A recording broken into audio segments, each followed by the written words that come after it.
Hola a todos, espero que se encuentren muy bien. El día de hoy voy a trabajar con séptimo año básico en el contenido de ciencias naturales, todo lo que podamos aprender sobre los elementos químicos. Antes de poder interiorizarnos en los elementos químicos, debemos recordar que toda la materia, sean sólidos, líquidos o gases, están constituidas por átomos y moléculas. Sin embargo, el diferente aspecto que observamos de una misma sustancia entre estos tres estados físicos se debe a que sus átomos y moléculas se comportan de diferentes maneras. Por ejemplo, el agua que encontramos en la naturaleza, al introducirla a un congelador, ésta endurece y su aspecto cambia, pero aún sigue estando constituida por sus mismos átomos. ¿En qué radica esta diferencia? Veamos. La materia es todo lo que tiene masa, volumen y peso. La materia está formada por unidades llamadas átomos y moléculas. La materia se puede encontrar en tres estados físicos. El sólido se caracteriza porque la energía cinética de sus átomos y moléculas es muy reducida. La distancia entre ellos es muy pequeña y la fuerza de cohesión es muy alta. En el estado líquido, este se caracteriza porque la energía cinética de sus átomos y moléculas es un poco más distanciada y la distancia entre ellos es mayor que en los sólidos y la fuerza de cohesión es más baja que en estos últimos. En el estado gaseoso se caracteriza porque la energía cinética de sus átomos y moléculas es muy alta, la distancia entre ellos es muy grande y la fuerza de cohesión es muy baja. Dentro de los conceptos antes mencionados, encontramos palabras claves que son muy importantes de comprender. ¿Qué es lo que nos estarán diciendo? Para ello, te invito a que escuches y pongas atención, porque espero poder aclararlas. La primera es energía cinética. Esta palabra es sinónimo de movimiento, en este caso de átomos y moléculas. A mayor energía cinética, mayor distancia y menor fuerza de cohesión entre los átomos y moléculas.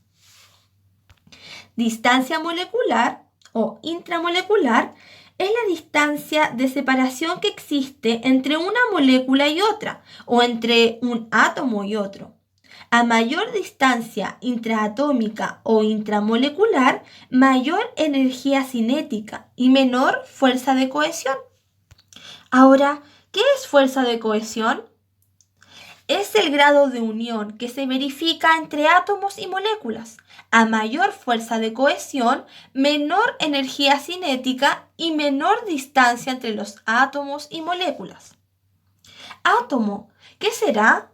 Pues es la unidad de materia más pequeña de un elemento químico, que mantiene su identidad y propiedades y que no es posible dividir mediante procesos químicos.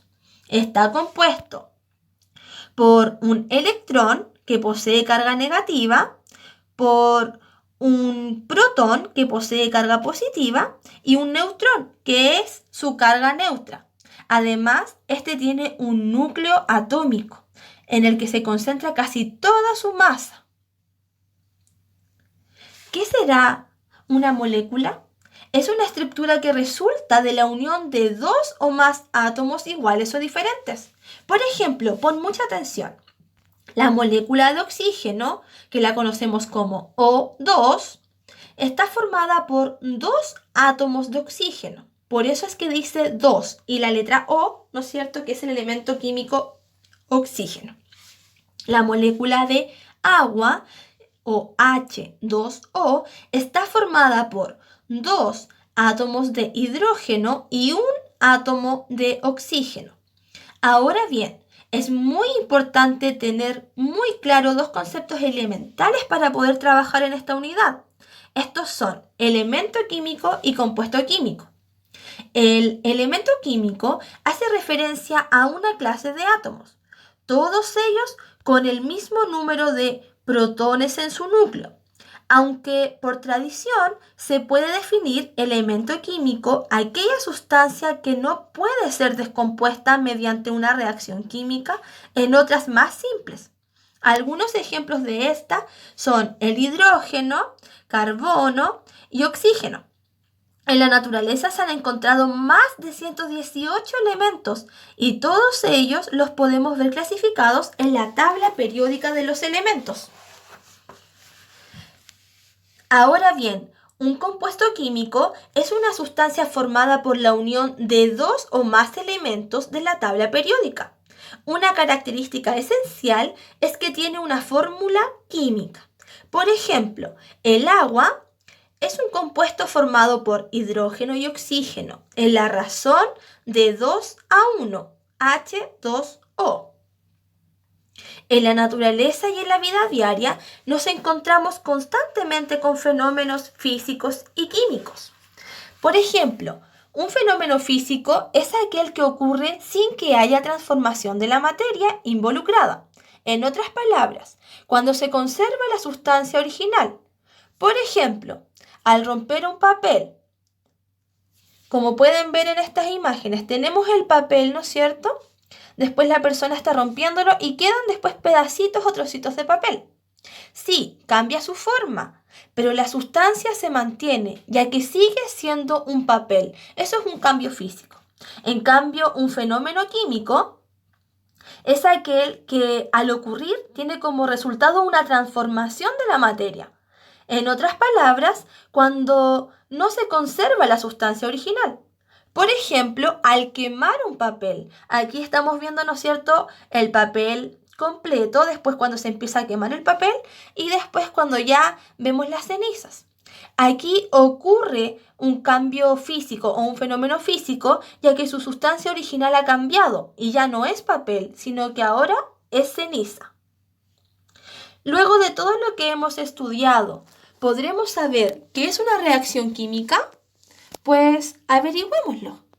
Una reacción química es una transformación de la materia, es decir, una o varias sustancias se transforman en otras sustancias diferentes, debido a que su composición y propiedades se modifican.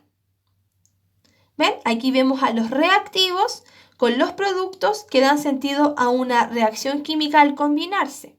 Si pueden revisar en los videos que hemos subido ya al canal de YouTube, van a ver algunos experimentos que te van a explicar de mucha mejor forma cómo se produce esta reacción química.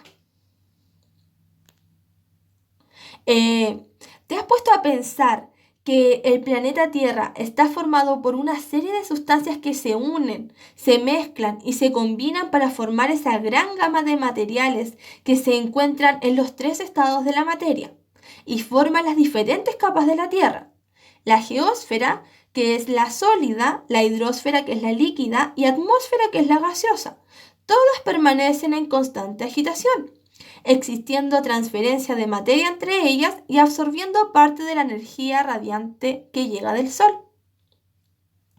La biosfera, o conjunto de seres vivos, depende de estas 3 capas. Cada una posee componentes indispensables para la vida de los seres vivientes, así como otros que el ser humano extrae para su beneficio.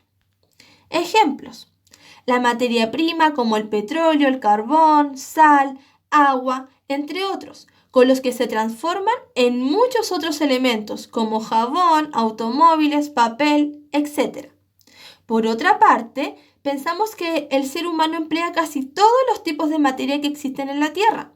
Para su subsistencia utiliza el aire, el agua, la roca y minerales que forman el suelo donde siembran las semillas que acabarán siendo sus alimentos, además de otros materiales que le hacen la vida más fácil y segura.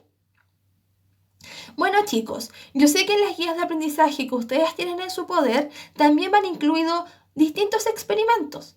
Pero como nos encontramos en esta situación de aislamiento social, les pido que no se preocupen de ir a comprar los materiales, ¿no es cierto?, que les hagan falta para poder llevarlos a cabo, sino que intenten de realizar la mayor cantidad posible con lo que tienen en sus casas.